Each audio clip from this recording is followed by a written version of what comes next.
I think the biggest thing about stopping cyberbullying is first you have to make sure that you have some sort of relationship with your students. Because if you have that relationship with the students, when they get into situations that make them uncomfortable, or they feel like they're going to do something and it's going to translate into something in the classroom, they'll come and talk to you about it. Most of the time we find out because students talk, and there may be an issue between the two of you, but if you're talking to this person over here, then that person might have the relationship and be like, ooh, Miss Martin. And most of the time they're gossiping. Sometimes the problem with cyberbullying is not knowing about it. But I am a firm believer that sometimes the not knowing about it is the problem of the parent, the problem of the teacher. You know, we need to be more aware of what our children are doing. If you are real as a parent, if you're looking at your child and you realize your child spent a whole lot of time on Facebook, personally, I think if you are younger than a certain age, your parents need to be your Facebook friend. Point blank period. Because that way, when you post something, it needs to show up in my timeline so that I know what kind of stuff you're posting. And then what I'm seeing is a lot of times we'll have these cases where there's this problem between these two students and the parent knew nothing about it. And the parent is on Facebook, but she never sees her child's comments, or he never notices what kind of stuff that the child is putting on Facebook. They can't, and they didn't build a relationship with their child, so the child is not telling them when things are going wrong. They're not telling them when they're being consistently picked on. They're not telling them when there's, all of these problems. And then by the time the parent hears about it, it's too late. It's become physical, or the child has decided to take their own life. So, the biggest preventer of cyberbullying is going to be the relationships you build. And I think our biggest issue is we're not taking the time to build those relationships. The problem that we inherit as educators, as teachers, it stems from home.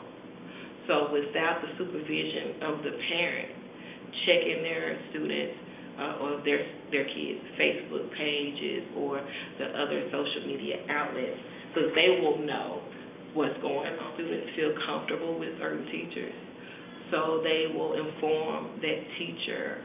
And teachers such as myself, we act as a mediator between the two students who are involved in the altercation or the possible fight.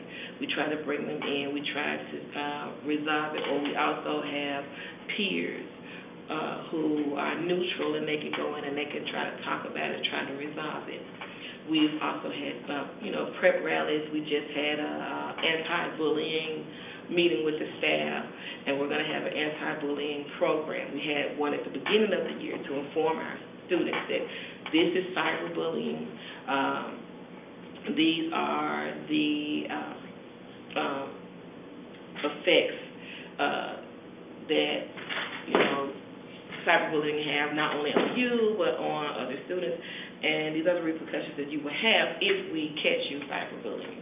So we're trying to do a lot of putting it in your face, letting the students know this is wrong, but we're also here to support you because our district is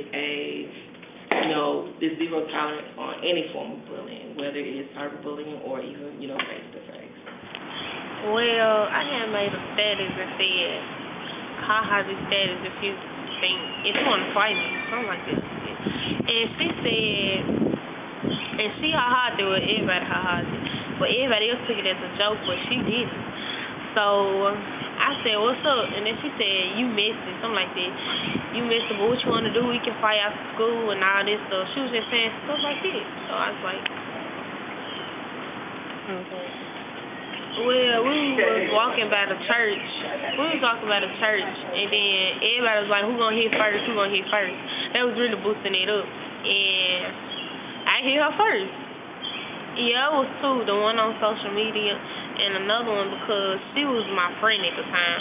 But I went with this boy. And then she started going with him. But she thought I was mad. But I wasn't because, it's a boy. And she started rolling her eyes at me, bumping into me. I was just like, every time she bumped into me, I was like, don't bump into me.